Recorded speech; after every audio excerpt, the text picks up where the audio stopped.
Hello दोस्तों, आप सभी का ऑल अबाउट सोशियस में स्वागत है और यह समाज शास्त्र की कॉम्पिटिटिव सीरीज है। इसमें आज हम लोग समाज शास्त्र का उद्भव एवं विकास की दूसरे भाग की चर्चा करने वाले हैं। इसके प्रथम भाग में हम लोगों ने चर्चा की थी कि किस प्रकार से समाज शास्त्र की उत्पत्ति होती है और इसका विभिन्न चरणों में किस प्रकार से विकास हुआ है। साथ ही साथ भारतीय परिप्रेक्ष्य में भी हम लोगों ने समाज शास्त्र के उद्भव एवं विकास की चर्चा की थी। इसमें सबसे पहले अगर देखा जाए तो भारतीय परिप्रेक्ष्य में जो समाज शास्त्र के पिता माने जाएंगे या ये कह सकते हैं कि भारतीय समाज शास्त्र के पिता जीएस घुरिये जी आते हैं। तो इनके बारे में हम लोगों ने एक संक्षिप्त चर्चा की थी।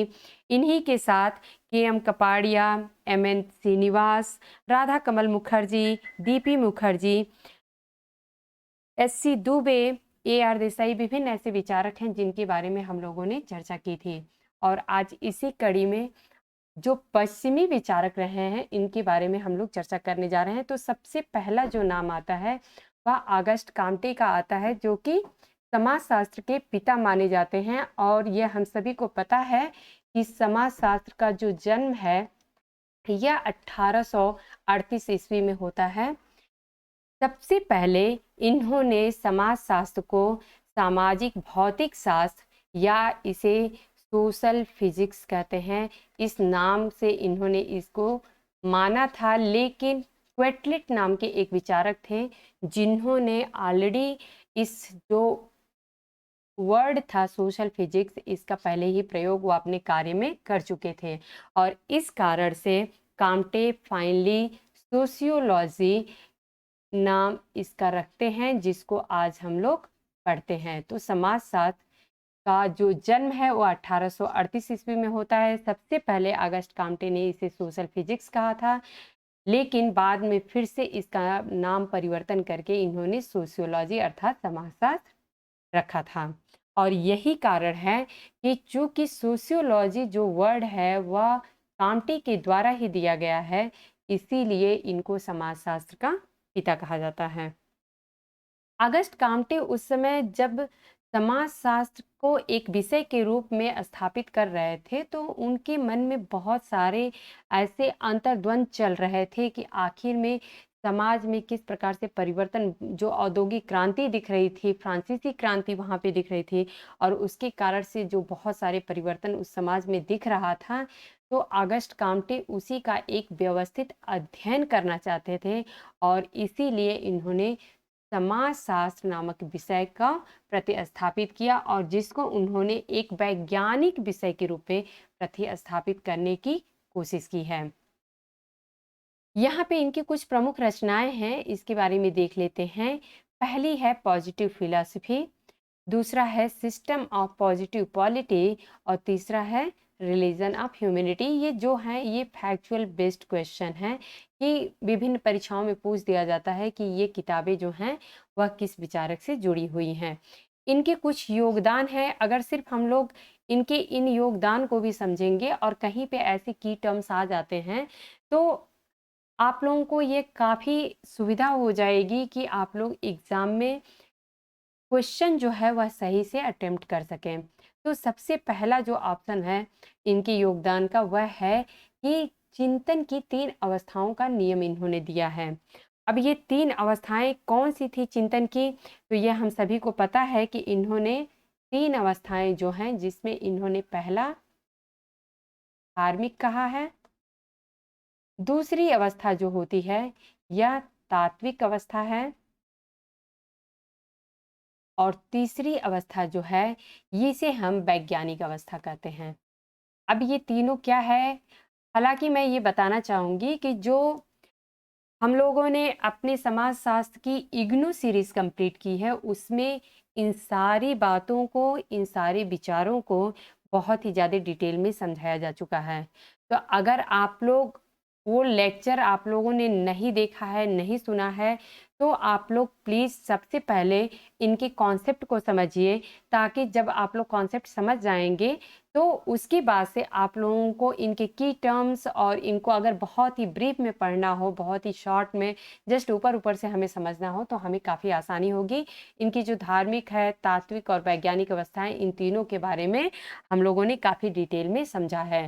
तो यहाँ पे इनकी धार्मिक अवस्था है, तात्विक अवस्था है और वैज्ञानिक अवस्था है। इसको मैं एक संक्षिप्त इसकी चर्चा कर देती हूँ। तो धार्मिक अवस्था जो है, इसमें उस समय का जो व्यक्ति था, वह हर घटना को धर्म से जोड़ के देखता था। जैसे कि अगर कोई महामारी आ जाती थी, तो माना जाता था कि कोई दैवी प्रकोप है और इसके लिए हमें इतनी ज़्यादा परेशानियाँ उठानी पड़ रही हैं। इसी प्रकार से जो तात्विक अवस्था है, इसमें थोड़ा तार्किक हो गया था उस समय का मानव और प्रकृति की घटनाओं से जोड़ के देखता था। जो भी कुछ घटना होती थी, तो ऐसा माना जाता था कि यह प्राकृतिक घटनाएँ हैं। लेकिन वहीं पे जब वैज्ञानिक अवस्था आती है, तो यहाँ पे तर्क-वितर्क से जोड़ के आखिर में इसके पीछे कार्य-कारण संबंध क्या है, इस रूप में मानव चिंतन करने लगा और ये अवस्था वैज्ञानिक अवस्था कहलाती है। यहाँ पे इन्होंने दूसरा अपना योगदान जो दिया है, वह है सामाजिक विज्ञानों का वर्गीकरण तथा उनका पदानुक्रम। तो इन्होंने सामाजिक विज्ञानों का वर्गीकरण और पदानुक्रम किस प्रकार से किया है, तो ये हम सभी को पता है कि सबसे पहले ये गणित को रखते हैं, उसके बाद से इन्होंने खगोल शास्त्र को रखा है, फिर भौतिक शास्त्र को रखा है और उसके बाद से 1 मिनट।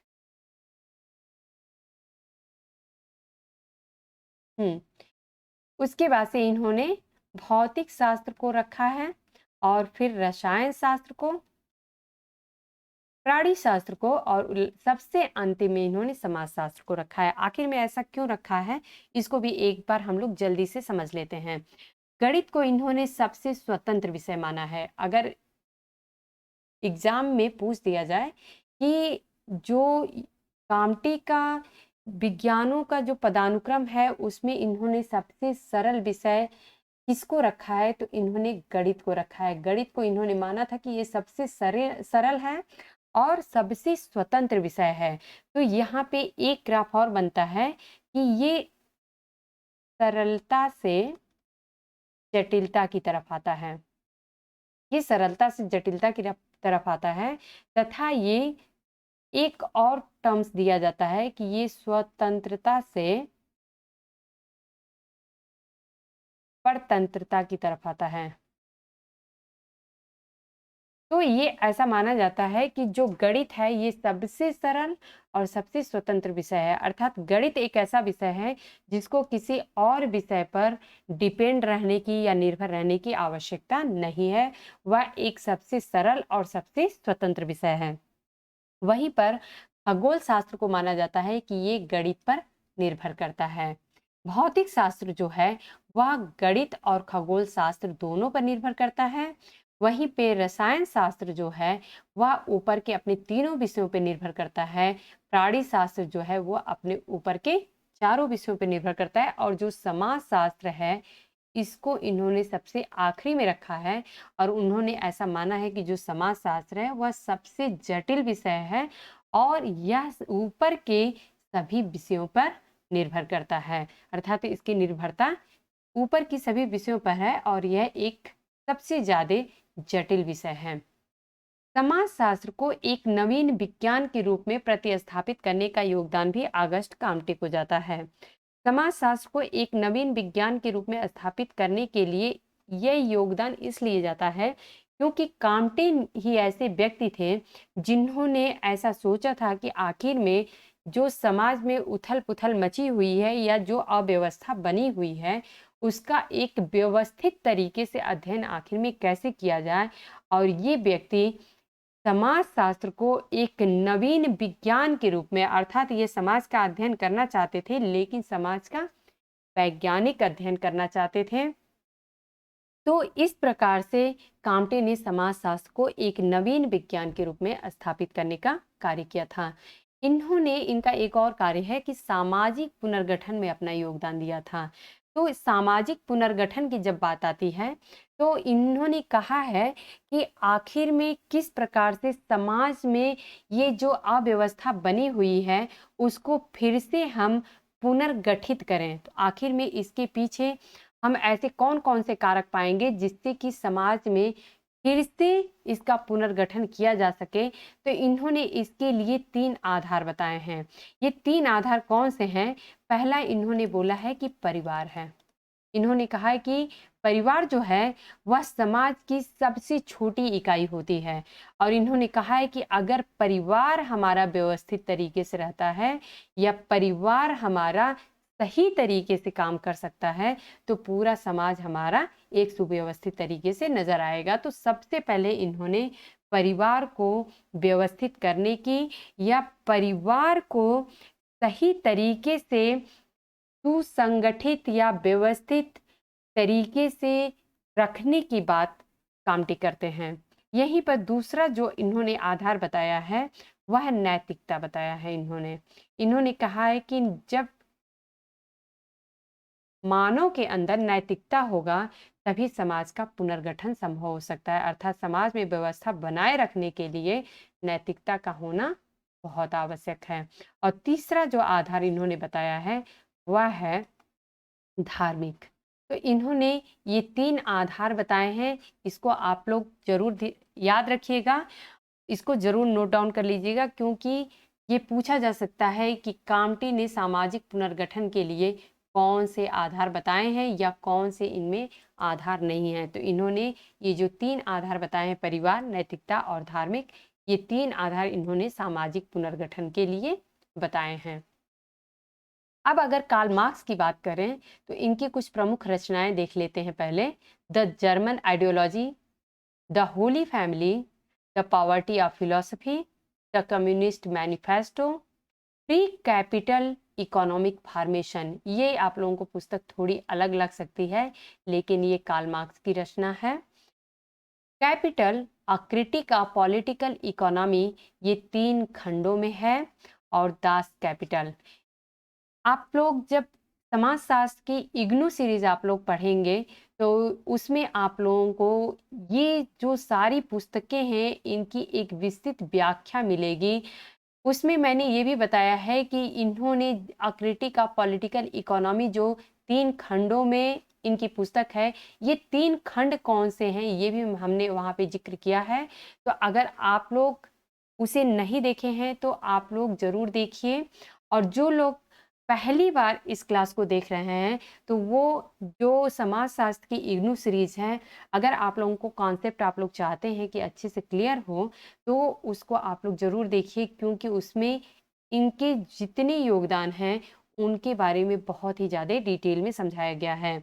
मैं यहाँ पे इसीलिए इतने ज़्यादा डिटेल में जाने की ज़्यादा कोशिश नहीं कर रही हूँ, क्योंकि ऑलरेडी इन सारी बातों को इग्नू सीरीज में चर्चा की जा चुकी है, तो आप लोग वहां से इसको देख सकते हैं। इनके योगदान की बात करें तो ये की टर्म्स हैं, कभी भी एग्जाम में की टर्म्स के रूप में ही हमें बहुत सारे प्रश्न देखने को मिल जाते हैं। तो जैसे कि द्वंद्वात्मक भौतिकवाद की बात करें तो यहाँ पर कार्ल मार्क्स आ जाते हैं। वर्ग एवं वर्ग संघर्ष की बात करें, इतिहास की भौतिकवादी व्याख्या अगर किसी ने की है, भौतिकवादी अर्थात अर्थव्यवस्था के आधार पे, तो ये कार्ल मार्क्स होते हैं। अतिरिक्त मूल्य का सिद्धांत इनका, सामाजिक परिवर्तन का सिद्धांत है और अलगाव का सिद्धांत है। तो ये कुछ मुख्य सिद्धांत हैं इनके कार्ल मार्क्स के, जो कि इसको काफी डिटेल में हम लोग इग्नू सीरीज में कवर कर चुके हैं, तो आप लोग वहां से इसको समझ सकते हैं। इमाइल दुर्खिम की बात करें तो इनकी कुछ प्रमुख रचनाएं हैं। Division of labour in society, the rules of sociological method, suicide, the elementary forms of religious life, education and sociology, sociology and philosophy, professional ethics and civic morals. हो सकता है कि ये पुस्तक आप लोगों को थोड़ी अलग लग रही हो, क्योंकि ये सारी पुस्तक तो सुनी हुई रहेगी आप लोगों के लिए। तो professional ethics and civic morals, moral education, the socialism, और लास्ट इनकी पुस्तक प्रैग्मेटिज्म एंड सोशियोलॉजी। तो ये कुछ इनकी बहुत ही इम्पॉर्टेंट पुस्तकें हैं, जिसको आप लोग नोट डाउन जरूर कर लीजिएगा और इसको अपने माइंड में सेट कर लीजिएगा। योगदान की अगर बात करें तो इन्होंने सामाजिक घटनाओं के अध्ययन के लिए वैज्ञानिक पद्धति पर जोर दिया है। इन्होंने कहा कि जो भी हम सामाजिक घटनाएं अध्ययन करेंगे उनको हम वैज्ञानिक तरीके से अर्थात उनको वस्तुनिष्ठ तरीके से अध्ययन करेंगे। इनका सामाजिक तथ्य की जो अवधारणा है कि इन्होंने किसी भी जो सामाजिक घटना है उसको एक सामाजिक तथ्य माना है। यहाँ तक कि इन्होंने धर्म को भी माना है कि धर्म जो है वह चूंकि समाज का ही अंग है, तो जो धर्म है यह भी एक सामाजिक तथ्य है। आत्महत्या का इनका सिद्धांत है प्रत्यक्षवाद तथा समूहवाद में इन्होंने संबंध स्थापित किया था। प्रत्यक्षवाद किसकी अवधारणा है? तो यह है काम्टे की अवधारणा।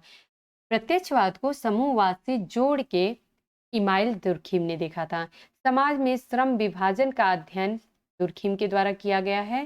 सामूहिक प्रतिनिधान, इन्होंने ऐसा माना है कि समाजशास्त्र जो है वह सामूहिक प्रतिनिधानों का अध्ययन करता है। धर्म का सिद्धांत भी इन्होंने दिया है और इन्होंने धर्म को किस प्रकार से जोड़ के देखा है, तो इन्होंने ऐसा माना था कि जो धर्म है वह समाज का जो आदिम स्वरूप देखा जाए धर्म का, तो इन्होंने किसको माना है? टोटम को माना है। और टोटम का अध्ययन इन्होंने सबसे पहले कहाँ किया था? इन्होंने किया था अरुंटा जनजाति पे। और ये कहाँ पाई जाती है? ये पाई जाती है ऑस्ट्रेलिया में।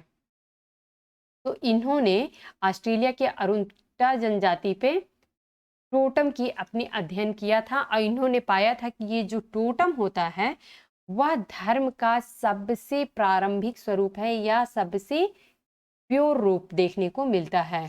टोटम कोई भी वस्तु हो सकती है, कोई वृक्ष हो सकता है, कोई पशु हो सकता है, कोई पक्षी हो सकता है, जो कि उस पूरे समूह का प्रतिनिधित्व करता है और वो लोग इसे पवित्र मानते हैं। तथा इसे हम लोग अपने इग्नू सीरीज में ये चर्चा भी किए थे कि इसे वो लोग अगर उनको इनसे टोटम से कोई हानि भी पहुंचती है तो सबसे पहले इनकी पूजा करते हैं, इनसे क्षमा याचना मांगते हैं और उसके बाद जाके इनको मारते हैं। तो इस प्रकार से टोटम को एक पवित्र वस्तु माना जाता है या ये बोल सकते हैं कि यह सिंबॉलिक है, अर्थात एक सिंबल का काम करता है, एक प्रतीक है। तो इस प्रकार से इमाइल दुर्खिम का यह कुछ की फैक्ट्स थे जो कि आप लोगों को समझना जरूरी है। आप लोग नोट डाउन जरूर कर लीजिएगा।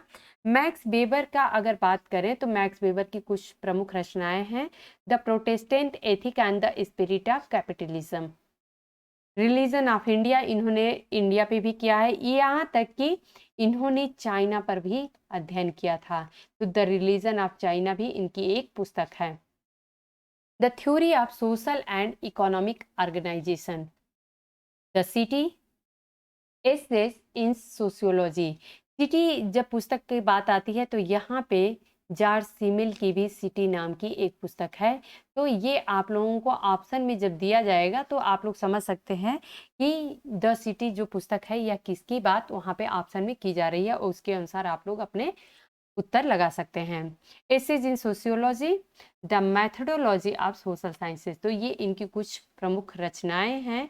और इसके साथ ही अगर इनके योगदान की बात करें तो इन्होंने सामाजिक क्रिया का कॉन्सेप्ट दिया था और इन्होंने कहा था कि जो समाजशास्त्र है वह सामाजिक क्रिया का ही अध्ययन करता है। अब आखिर में इनकी जो सामाजिक क्रिया है वो कौन कौन सी है, तो इसके बारे में हम लोग समझते हैं। इन्होंने 4 प्रकार की सामाजिक क्रिया बताई है। पहला जो है इन्होंने तार्किक क्रिया बताई है।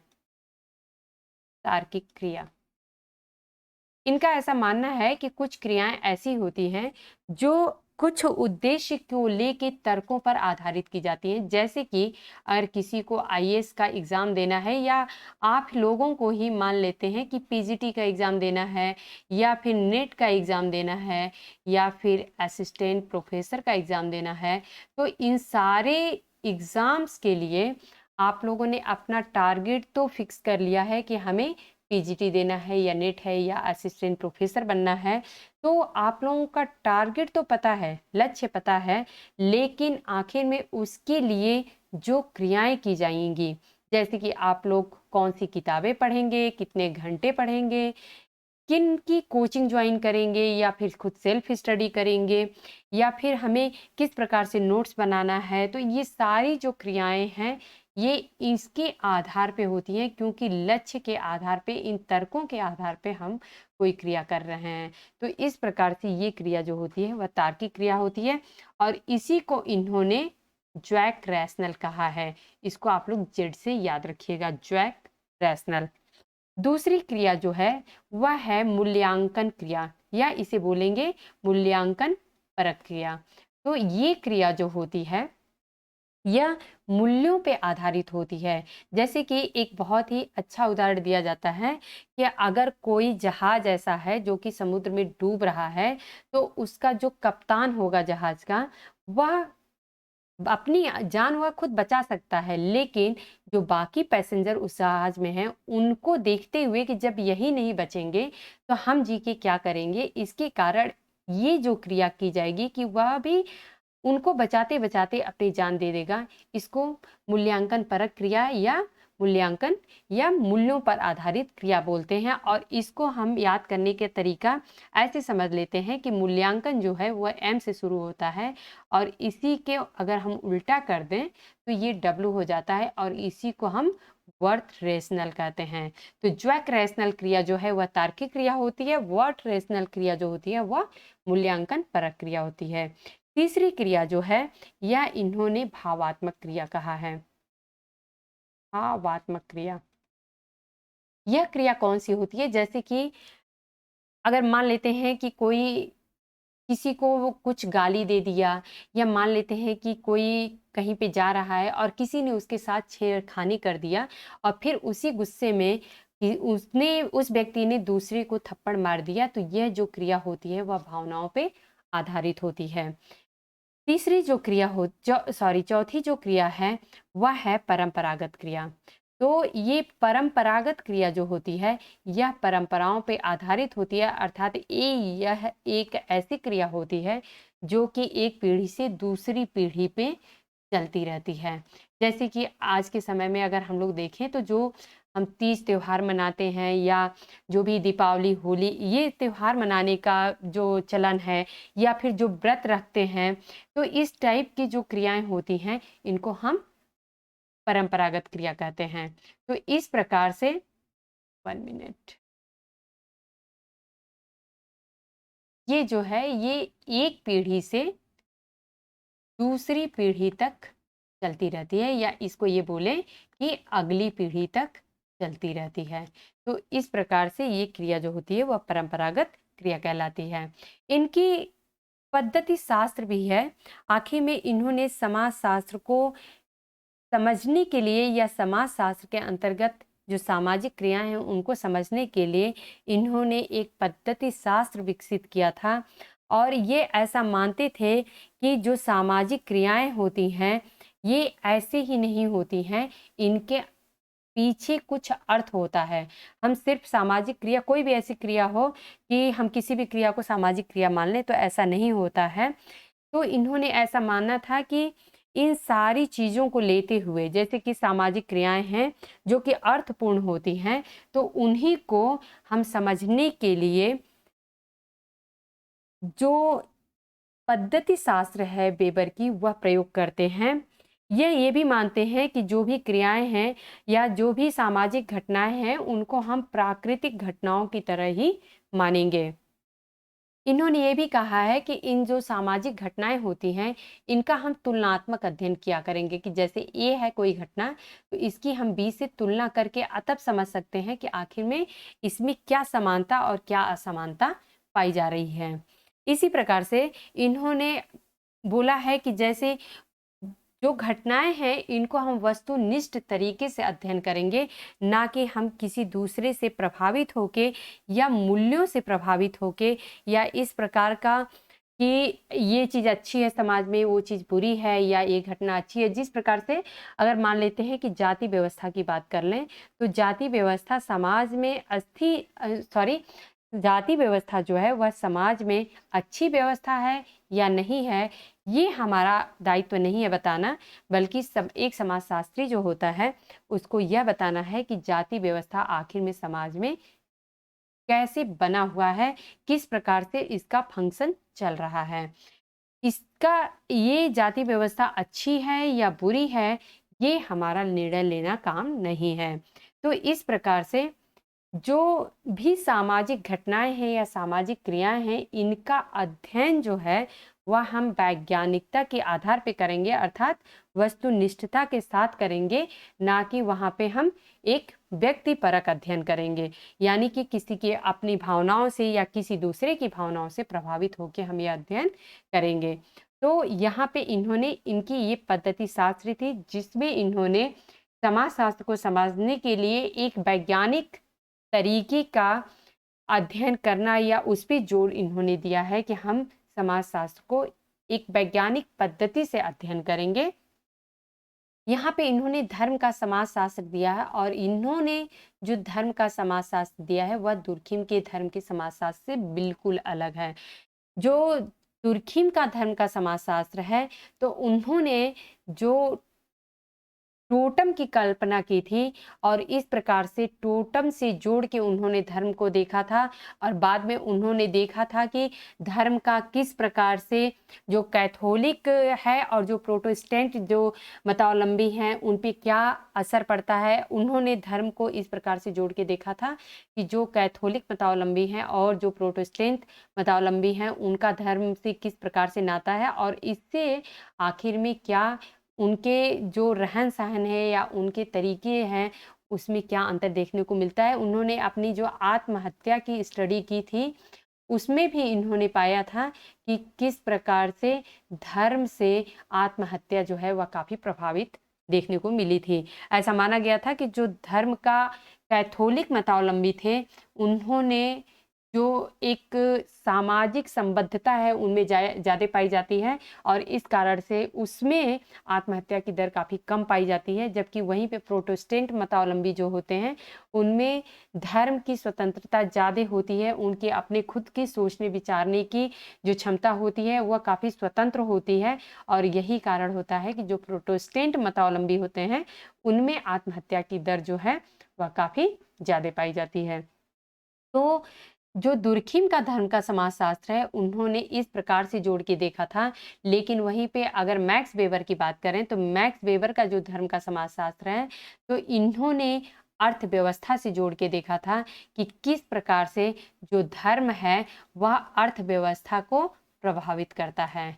तो उन्होंने यह देखा था कि जो प्रोटेस्टेंट मतावलंबी थे, वह किस प्रकार से कार्य करने का जो क्षमता था या कार्य करने के उनके तौर तरीके थे या उनके सोचने का जो तरीका था, वह उनके धर्म से काफ़ी मिलता-जुलता था। अर्थात यह जो अर्थव्यवस्था को विकसित करने का जो लक्षण दिख रहा था, वह प्रोटेस्टेंट धर्म में ही पाया जा रहा था क्योंकि ये धर्म की ही मान्यता थी कि हमें कर्म अपना करते रहना चाहिए और जो हमें उससे उपलब्ध हो रहा है या जो भी हमें लाभ प्राप्ति हो रही है उस कर्म से, फिर हमें उसी में लगाना चाहिए। अर्थात हमें एक विलासितापूर्ण जीवन नहीं जीना चाहिए और हमें ईश्वर के प्रति अपना कर्तव्य पालन करते रहना चाहिए। क्योंकि जो ईश्वर है, वह पृथ्वी पे हमें उसी का जो यह सिस्टम बनाया हुआ गया है, व्यवस्था बनाया हुआ है, इसको हमें सही तरीके से सुचारू रूप से कार्यान्वित करना है। तो इस प्रकार से उन्होंने धर्म को प्रोटेस्टेंट धर्म तथा जो प्रोटेस्टेंट धर्म नहीं पालन करने वाले थे, उनसे इन्होंने जोड़ के देखा था। यहाँ पे वर्स्टहेन की एक अवधारणा है।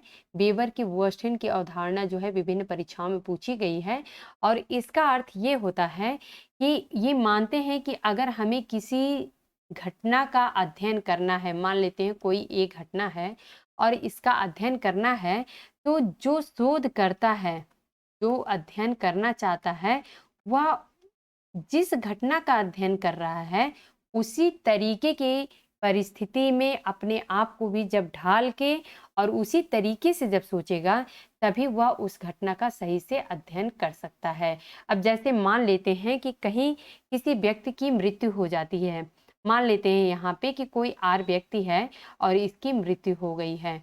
यहाँ पे इनका जो अंतिम संस्कार किया जा रहा है, तो वहाँ पे लोग किस प्रकार से दुखी हैं या वहाँ की क्या क्रियाकलाप है, तो उसको समझने के लिए जो शोध करता है वो भी जाके और सबसे पहले उनके दुखों में शामिल होगा।